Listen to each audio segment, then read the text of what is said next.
Okay, so now we're going to move on. By the way, I'm joined here by Ben Mankiewicz, Dave Rubin from the Rubin Report on TYT Network. And right now we're talking about Chris Mathews, okay? Now, Chris Mathews is a hard guy to pin down. And I don't mean that in a positive way, like he's complicated and interesting.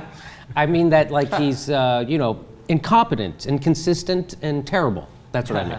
So, and plus he's loud about everything. So if you're watching it, I find myself saying one or two things like, yes, or you're a piece of shit, something like that at the top of my lungs too. And here's a prime example of what's wrong with Chris. I mean, he made his bones screaming about the Bill Clinton sullied the office of the president, right? Now, whatever you think about the Lewinsky scandal, that's a pretty piss poor way to make your bones as a journalist. You know what I mean?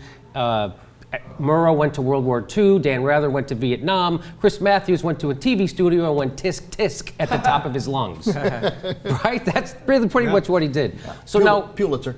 Yes. And the thing that bothers me is that, I don't know, because of the 10-year Iraq War anniversary, he kept doing every night last week where he was trying to pretend he was against the war vehemently. Now, he was technically against the war, right? Well, here's what he said. Let's play what he said. Good evening, I'm Chris Mathews in Washington. Let me start tonight with this. I hated the Iraq War, said so when I saw it coming, have said so since, which is why the shamelessness of the hawks is so obnoxious today. The people who took us into this war with lousy evidence and ruthless propaganda now slink back into quiet, proud, well, I don't still know what to think of a better word for it, shamelessness. They never come clean on selling the war. They never will come clean in admitting how nastily they succeed. Okay, so that he goes on and on like that, and he goes on. So he's upset at those guys now. He's really pissed off. And so I went on the internet, because I remember watching his show during that time. He wasn't so hard on the people who were pushing the war. He liked George Bush. He kept saying great things about him. He kept saying women love this war, and this guy won it, and and the Democrats are carpers and they're whiners. When they had the fingers, when they had yes. purple fingers, he said, this works out. George Bush belongs. Oh, wait, hang on, hold on. Yes, we're going to play that. We're going to play that clip where he says that. So, well, right now, so I found, so I went, I couldn't find anything. He must have scrubbed the internet from all that stuff. I don't know how you do that, but it's not out there. But what I did find is an interview he did with Phil Donahue right before the start of the Iraq War. Now, let's remember, Phil Donahue was a full-throated critic of the Iraq War, so much so that MSNBC fired him because he was too anti-war and the country was pro-war. And we know that's true because of a memo that came out, right? So we know that's for real. So they sat down right before the Iraq War, and here's how Phil Donahue sees what Chris Mathews and the news media is doing. I do think that the Beltway boys, you included. Oh, geez, I do live out inside the Beltway. You got right, but I mean, I think you dine with the people in power, you have beers with the people in power, and pretty soon not for the last 8 years at least. You're not. I don't think you're tough enough. I think it's like fraternization in the Army. You know, you can't shoot a guy after he's shown you a picture. Those guys. I'm almost finished. I'm sorry. You can't shoot a guy after he's showing you a picture of his kids. That's why you go to the brig for fraternization. If you start sharing cigarettes with the enemy, I think you guys are all of a bunch. Me guys? All these. What am I, an ethnic I don't think the press corps barks loud enough. I don't think it's tough enough. We certainly have occasions on the op-ed pages where people throw people up against the wall, and it's a wonderful thing when it happens. But essentially, I think we've got go along, get along. Okay, so he just said two of Chris Mathews' favorites thing, go along and get along, right? That's right. So that's how he saw it. Well, here's how Chris Mathews pushes back against that. I don't think I'm one of you guys or one of you Beltway guys. I mean, I think that's ludicrous. Really? Look, I go to Washington as a cop. I work my way up. I get jobs. I'm a writer. I'm a critic. I've generally written stuff anti-government in a lot of cases. I've basically kind of been accused of too conservative by a lot of my liberal friends because I'm tough on government. I'm suspicious of government and power. I think Lord Acton was right. Power tends to corrupt. Absolute power corrupts absolutely. I'm damn tough about the rot at the top. Okay, sounds like he is damn tough about the rot at the top. Now, Chris Mathews was technically against the war. He would say, I'm against the war. I don't think it's a good idea. But he would say it like this. Yeah, I'm against the war, but if you guys want to do it, I'm all for it. I love this president. I love our troops. I think it's a good thing. I love America. Okay, and to prove that that's what he was saying, I went and I scoured the internet, and here's what I came up with. Let's just go to right after, this is in 2000, right after the first election in Iraq, right? So after the second election, actually, right? I think 05. Yeah, so this is in 05, after the second election.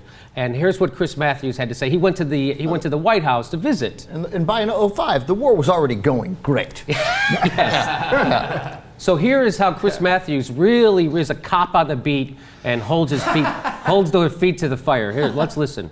He felt sensitive. I was with him last night, the president. We all went to see the president. You were there, went to see the president for our Christmas. You got to get your picture taken with him. It's like Santa Claus, and he's always very generous and friendly. And I was wearing a red scarf, and I wanted to look a little bit festive for the occasion, look a little preppy. And he came up to me and said, "Look, Mathews, I didn't know you're that preppy." This is the president of the United States after his biggest victory. And he goes, "I didn't know you're that preppy." And I said, "Well, you know, went to Holy Cross, but you guys started with all this stuff. The Yale guys started with all this stuff." And then he started kidding around. I felt like I was too towel snappy with him. I felt he deserves a little, he deserves a lot of respect for this. And for Christmas that year, Chris Mathews gave Bush his balls. It's so weird because it sounded like at the end of that clip he was about to say he deserves someone to hold his feet to the flame, and then he actually said the complete reverse. He deserves credit for this whole thing. I mean, he proved Donahue's point in the most perfect. That's exactly why you shouldn't be having dinner with those people. That's exactly why. He's not an inside the Beltway guy. He's not afraid to speak preppy jokes to the president. Or you go and you say, yeah, it was interesting to go to the White House yesterday, and I guess it wasn't the right form or the right setting at the Christmas party to challenge the president on Iraq, but it felt strange to be there when you know the sort of dangerous things this administration has done.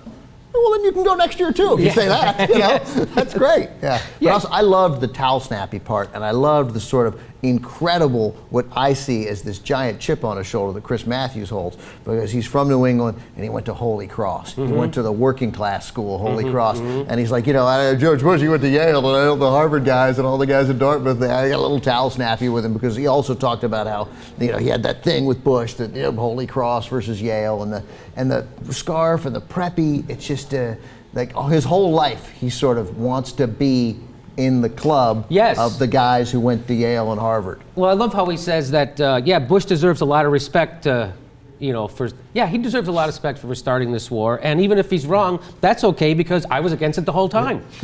He gets to play every side of this issue. Let's go to the next clip. Probably the greatest gamble since Roosevelt backed Britain before World War II. The president deserves credit. If this gamble comes through, and it's not clear yet, if his gamble that he can create a democracy in the middle of the Arab world and he does it, he belongs on Mount Rushmore. He really is mad at those guys who started the war, isn't he? He's really mad at them. He hates them. And I don't know, I looked at a picture of Mount Rushmore before I came in here. George Bush didn't make it.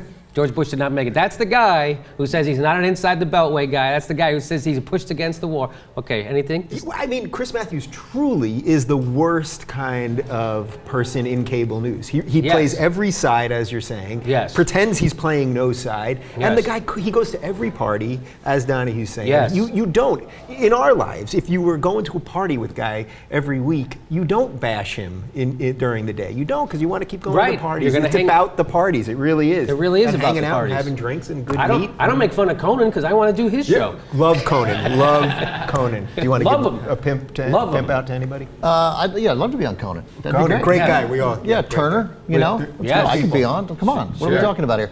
George Bush. I mean, Chris Mathews reminds me of like politicians who will always be able to point to the fact that they voted the right way. Yes. But they never took the stand. They never used their power for good. You know, the biggest reason that made it so easy for me to support Barack Obama in 2008 over Hillary Clinton was that Hillary Clinton was the most powerful Democrat in the world, right? And if she had stepped up to challenge George Bush, then it might have made a difference. Yes. But she didn't. Yeah, she was kind of against the war eventually at some point, but they never fight for it. And you can't just say, hey, look, I voted the right way on this judge getting nominated. Well, no.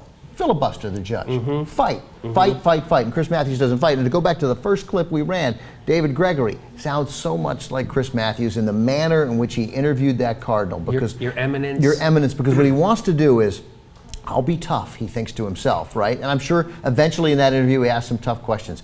But he wants to be liked. God forbid, what David Gregory and Chris Mathews don't want is a bunch of emails and a bunch of calls saying that they offended people. When you shouldn't care and you shouldn't try to be their friends. It doesn't make any difference. You're not friends with the cardinal. You're friends with your friends from high school. Your job is to cover the cardinal. Reporting ultimately is saying something that someone doesn't want to hear somewhere. That's right. When I went to Columbia Journalism School. Ah, douchebag.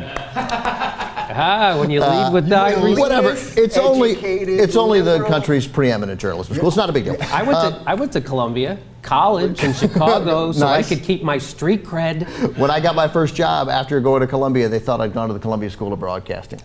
Really? Totally. So that's how much it's mattered in my life. But the fact is, I went there, and one of the reporters, his first name was Lyle. Forgive me for not remembering his last name. He was a Supreme Court reporter for the Baltimore Sun for many years. And he came and talked to us, and he was like, look, you'll make your own decisions as you go forward and you get into reporting. He goes, I don't play tennis. I don't go to cocktail parties. I don't socialize with them, ever, under any circumstances. I'm not their friends, and I never want to get that line confused. Wow. And I thought at the time, dick, you know.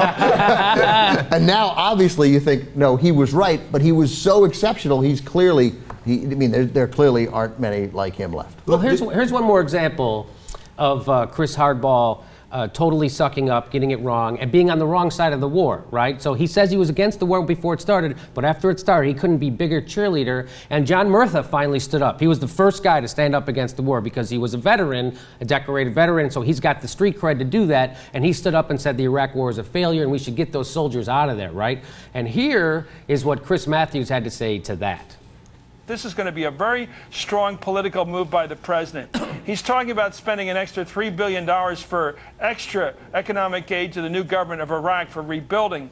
I think he's going to hold the Democrats' feet to their fire and say, are you going to vote for this or vote against it? I dare you to vote against it. And I think this is the brilliant political move here by the president, forcing the Democratic carpers and complainers to come forward and say, all right, you don't like my strategy for victory in Iraq? Vote against it. Go ahead, make my day. This is Clint Eastwood stuff. I think the president today is brilliantly putting a marker out there and saying to the Jack Murthas and the rest, okay, vote against Reconstruction.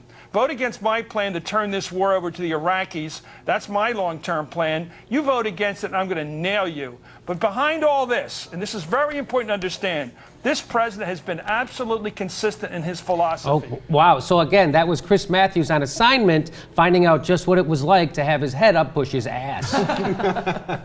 That's it. Again, this is another...